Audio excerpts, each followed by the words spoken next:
প্রিয় এইচএসসি শিক্ষার্থীরা, এইচএসসি 2024-এর কাঙ্ক্ষিত ফলাফল ইতিমধ্যেই আমাদের প্রকাশিত হয়েছে।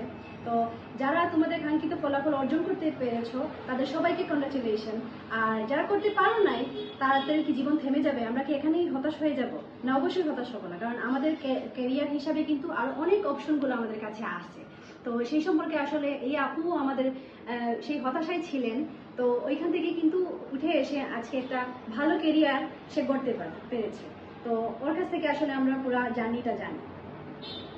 আসসালামু আলাইকুম, আমি রুমানা আক্তার সীমা। আজকে তো আমাদের এইচএসসি 24-এর এত দিনের অপেক্ষার পর আমাদের রেজাল্টটা দিয়ে দিছে।